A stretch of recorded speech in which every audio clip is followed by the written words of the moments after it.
Hello, everybody, and welcome back to the Restoring the Soul podcast. I'm Michael John Cusick, and today I am talking with none other than Dr. Janelle Hallman. Hi, Janelle. Hey, Michael.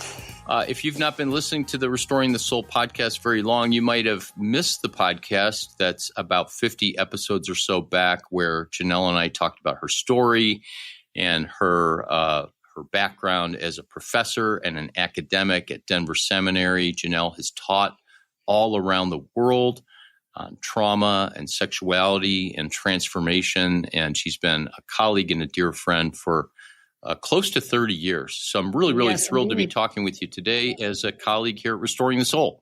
I'm so glad to be here. We are going to talk about mindfulness. And I want to start by having you define terms a little bit. Mindfulness has become, popular everywhere, from pastors talk about it, at least in the more psychologically oriented churches, to boardrooms and CEOs and TED Talks, and you see it all over social media. But mindfulness is much more than just a technique that people do to lower their blood pressure or manage their stress. It's really about a way of being, right? Yes, I would agree with that. So unpack what mindfulness has been for you, and I'm excited that today we're not just going to talk about a practice, but to talk about your story and to interact about our stories together and how mindfulness has impacted that, or in my case, how I'm still learning about it and how to practice it. So I'll start with just kind of a basic definition or description of mindfulness. But I think as I share my story and interaction with what I call mindfulness, that'll really become richer. The understanding of it will definitely deepen. But basically, the way that I was first exposed to it is mindfulness as a practice of setting aside time for silence and stillness, for the purpose of bringing our attention and awareness to the present moment, or to the present experience that you're having right now, right here and now, in the present moment. And I was also taught that there is a posture in coming to this awareness of your present moment experience. The posture is no judgment, but to come with curiosity, as if you're an explorer really exploring what this experience is like. So no judgment. And then I was also taught that as you're coming with this awareness, which I'll unpack a little bit more in a minute, but coming with this awareness is you're actually giving the thinking mind a break, to allow the thinking mind to settle, but using the mind in terms of this awareness. So noticing, presencing to what the experience is in the moment. So when the thinking mind comes in, then I was instructed to notice, oh yeah, I'm thinking, and then to redirect my mind into mindful awareness, which is awareness of the moment. And you and I were trained approximately the same time, going back 25, 35 years, somewhere in there at our different points in our career. And this was not talked about or really understood in the clinical settings or mental health settings. It was more Eastern philosophy and religious circles, right? But it's really been incorporated. So how did you become personally someone who doesn't just offer this to clients, but it's a part of your life? That really started. So I mean, you're right. This goes way back into a lot of healing circles that I was actually in for years. And back then we called it practicing the presence of God, practicing God's presence. So, but all I understood back in those years was it also included kind of this moment of stillness, moment of silence, and then acknowledging that God is present and maybe putting your hand on your heart, feeling God's love and presence. And that was it. That was all I knew. And that took me about 10 seconds. And then I was like, okay, I don't know what else to do. I don't know that. So I did practice that periodically, acknowledging God is present, especially when I was really struggling. But it just didn't evolve. It never blossomed into anything more. So it was about 15 years ago that I went to a workshop, and it was an experiential workshop, which meant we're not just listening to talking heads, but we're actually doing exercises and deep shares with partners, etc. But that was where I heard about more what we would consider the proper concept of mindfulness or basic mindfulness.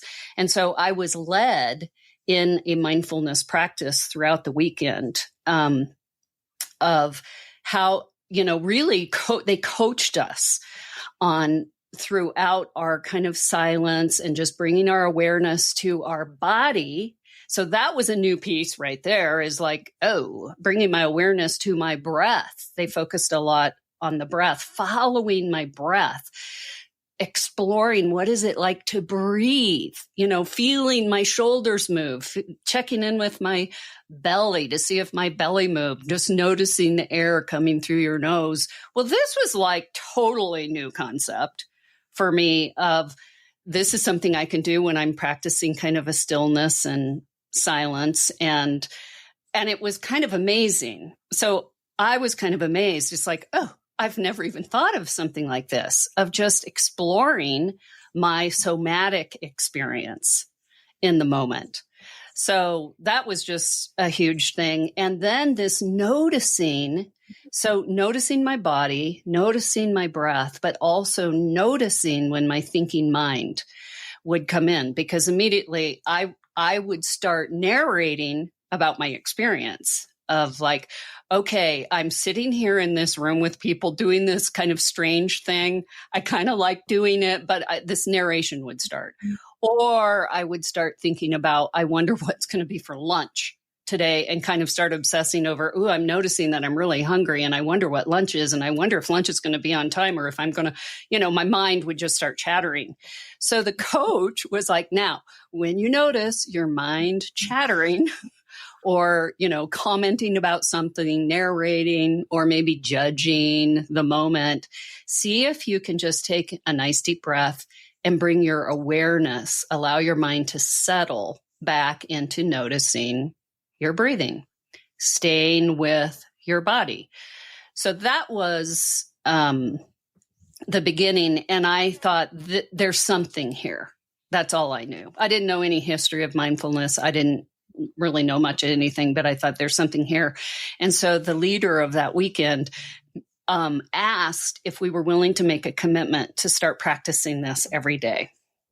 And so that was one of the intentions that I set when I left the weekend, is I'm going to explore this mindfulness thing. So I came home and I knew you set the timer. I set the timer because I didn't want to have to be looking at my phone and looking at the time. And I'd set the timer on my stove so that I wouldn't be tempted to, have the phone close by. And I went into my room and I sat on a pillow and I just practiced this. And it was an amazing, not everybody experiences this, but I just had this overwhelming sense of well-being that would kind of flood me every time I did this. And I started really with small amounts of times, like 5 minutes. I started with 5 minutes. Then I moved up eventually to 10 minutes. And my goal was to try to get to 20 minutes. But I initially was just like, there was just such a sense of well-being that I would experience, just frankly, because I'm kind of a busy person and I really like to move a lot. My body likes to move. So just to sit still for me was a major thing. And there was something just in that kind of blew me away. But this sense of peace, this sense of well-being. And then as I learned that you can also just open your 5 senses. So yes, staying with your body and your breath, but you can also notice the sounds that are present in the moment, or notice the temperature on your skin, notice the sense of touch, or notice if there's any smells. And when I sort of started opening my senses, to just notice and explore what's here right now in this moment. I had some profound connections with nature. The birds, I fell in love with birdsong because I could hear the birds in my backyard. It was just like, oh, I love listening to the birds. And that was something I never really had awareness of. So this sense of well-being and soulfulness just started expanding. That was incredible. And I remember probably about a year into learning this and practicing it, I started leading others because I was always kind of in a leadership role, and I started leading others in this. And they also were folks who had never been introduced to anything like this. And often they commented afterwards like, whoa, that was so nice. That was so relaxing. So that was kind of my experience a year in, and I'm just babbling. Is there anything you'd like to chime in on? Yeah, I'm struck by several things. Number one, you talked about the relaxing part of it, and I hear a joy in your voice as you're talking about the kind of the reawareness of the birds around. I've had that experience. But also, in addition to relaxation, the mindful practice, and we can get more into this, actually can rewire our brain and help us to become less reactive in moments when we get activated or dysregulated. It helps us take a pause between stimulus and response, or moments where we might get triggered and then get activated. And there's just all kinds of wonderful benefits. The other thing I thought of as you're talking, back to the practicing the presence of God, I remember that we used to have a certain author who held a big conference in Chicago at Wheaton every year, and she would just teach, practice the presence of God, practice the presence of God. And so I got that Brother Lawrence book, and I, like you, I actually outlined it, and I wrote up 2 paragraphs, and I was like, okay, I'm going to do this. And it was miserable failure. And it was just like, keep trying. And what I've since coined the phrase is that we can't practice the presence of God until we can practice the presence of self. Yes. Until I can actually be present in my body in that embodied way. Yeah. I can't really be present to even others in a way.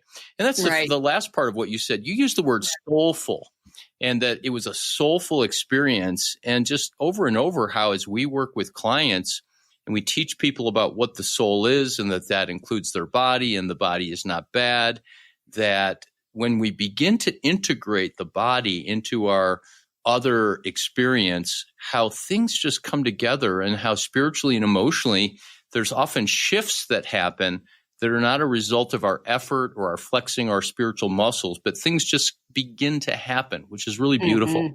Yep. Yeah, it's very amazing. So what you just shared, I was just going to move into that, of what happened to me and just kind of continuing to do this. And I did when I was sitting, just being with the birds, so to speak, or listening to the wind or feeling the wind. Like if I would do this outside, feeling the warmth of the air, feeling the wind, just staying present. That's when I did have a sense, oh, this is practicing the presence of God, because part of that sense was this, loving presence that I was encountering by simply being present, right? I was present in the presence is how I'd like to say it. Just this sense of loving presence, loving goodness, that all is well right now in this moment. If I let my thinking take me into all the things that are on my to-do list, or how I'm angry at my husband, or, something that happened the day before, if I let my mind go there, which is just kind of into vapor because it's just thoughts, then everything isn't well. And that was kind of a big wow to me, but in this moment, I'm encountering wellness. I'm encountering goodness. I'm encountering something that feels like loving kindness. So that's where I then started realizing this isn't just a mindfulness practice per se, right, like you said at the beginning, to relax or to whatever. This is a spiritual practice. This has something to do with my spiritual formation. And I had just, that was a very, very deep sense with me. So what I did start noticing after I had been working with this for about a year and a half is one day I was just walking into my office and I noticed, something about my capacity to notice the moment had started increasing on a daily, regular, moment-to-moment basis. So the fact that I even noticed was like, I'm noticing, but I noticed I was moving slower. I was walking slower. And I just thought, I didn't analyze that. It was just kind of because like I said, I tend to be the busy, and I'm a very fast walker, because I'm going from one thing to the next thing, to the next thing, to the next thing, which I've always known this is an edge for me. But I'm moving slower and possibly with a little more intention, instead of being oblivious as to how I'm moving in the world, which was typically my MO. And then I noticed, I don't remember if it was I lost my keys one day or if I had a flat tire. I can't tell you what the situation was, but it was a situation that would have made me frantic in the past. I would have just been very dysregulated. I knew nothing about dysregulation back at this point in time, but that's what was happening. I would have been very dysregulated. I would have been very anxious, angry, frustrated, and tight and tense, and which would have made my day miserable because that moment would have ended up defining my day. So I was in one of those kind of situations, and I noticed that I was just kind of observing the situation, that I was just going, in this matter-of-fact way, I have a flat tire. So what do I need to do, to deal with this? Am I going to try to change it, or I do need to call somebody? And, I'm going to be late for my appointment with my client. So I better call my client and just give him a heads up. But I was in that experience of just kind of this calm, matter-of-fact being in the midst of this situation. But I also had this witness part of going, wow, what is going on? That you're actually, taking this just as another moment, just as another everyday experience, because it is. It's just a normal human experience.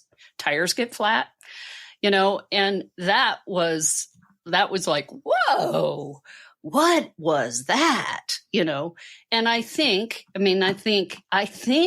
that these are some of the results of building the muscle. So back to the practice of mindfulness, we're actually building muscles of noticing. We're building a muscle of noticing the present moment. We're building a muscle of staying with our body and noticing the sensations in our body. We're building the muscle of noticing our thinking.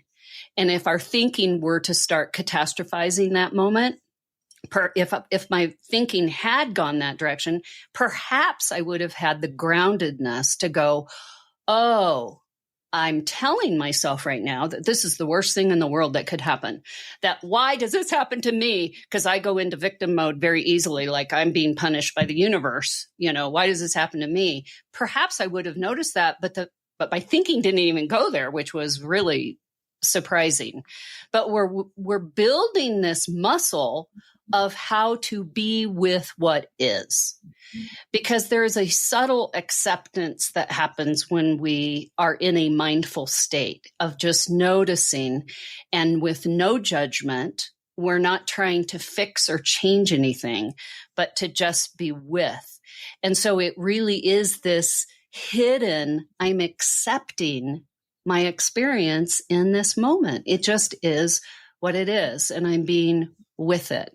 And I'm letting go of that energy to fix or change. I'm just being with.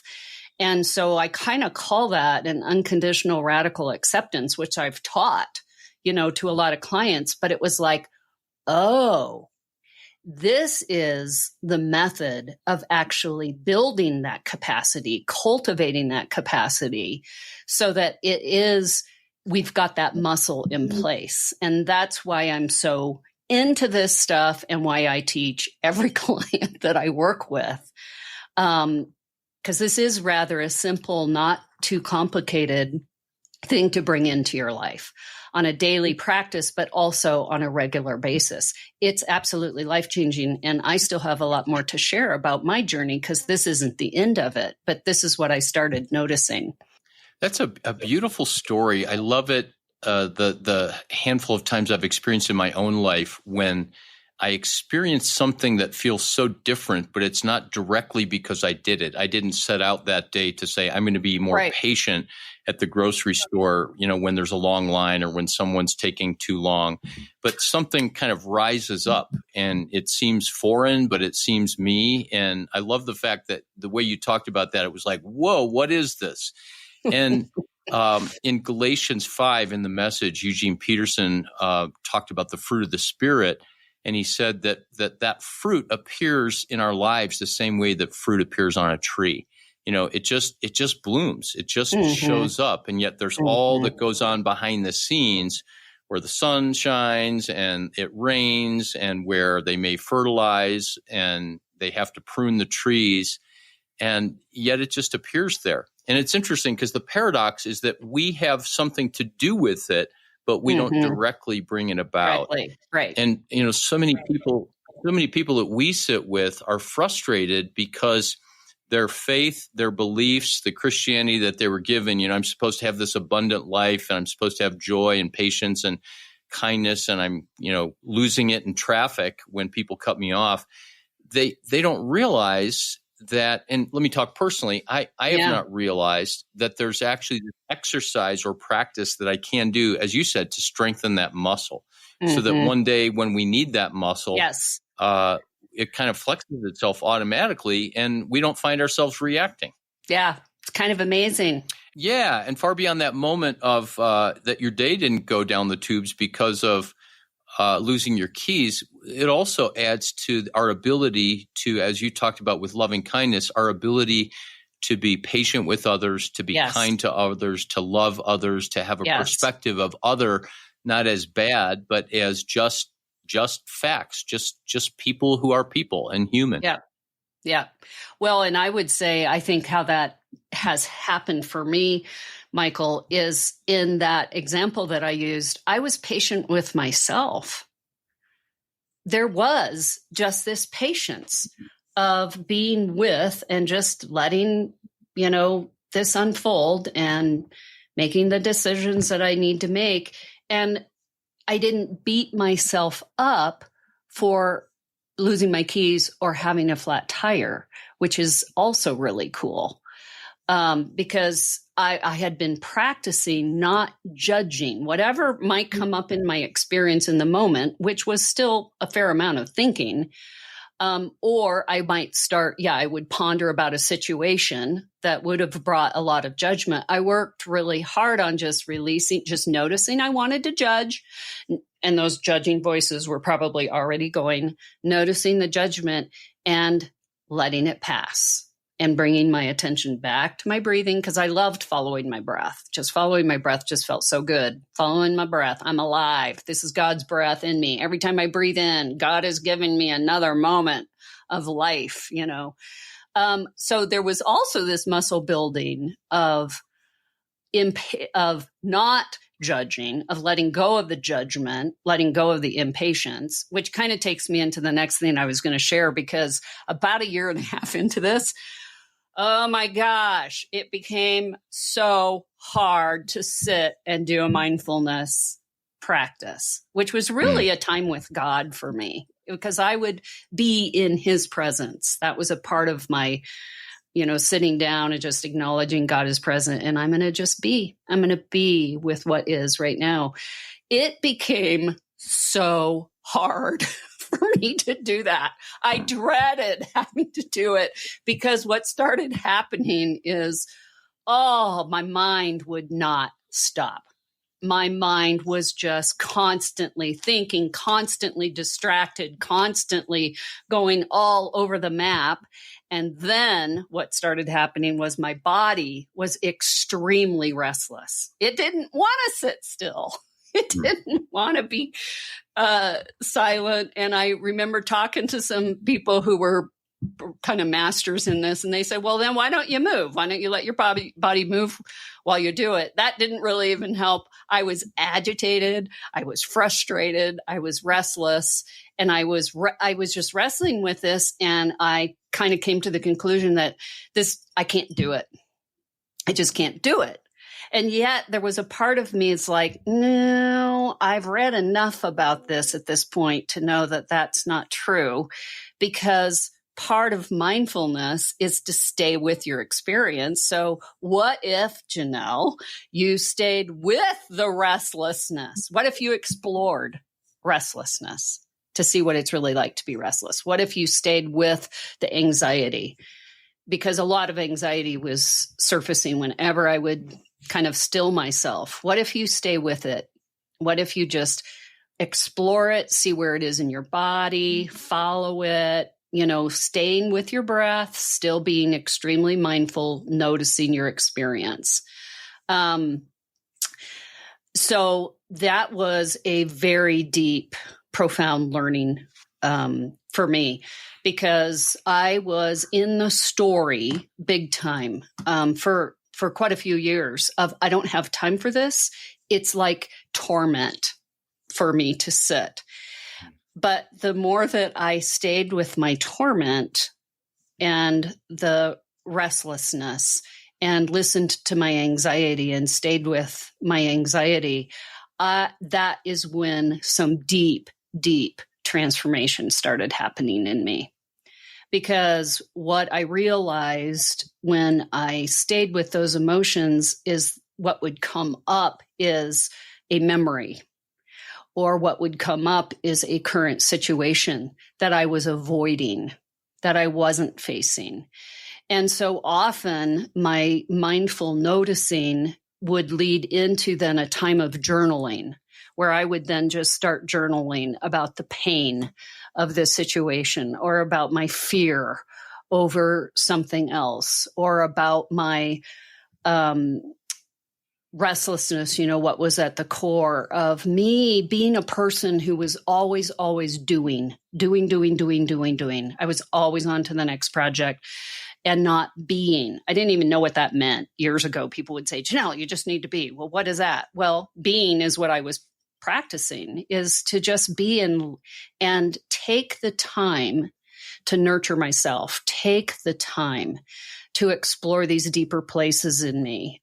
So my mindfulness practice started leading into major, deep processing and learning all sorts of things about myself, including parts of myself, because I started noticing that when my mind really would get ramped up, when I was practicing just being with my experience, I would go into planning. I would jump into the future and start planning something that was already on my docket, but I would start planning.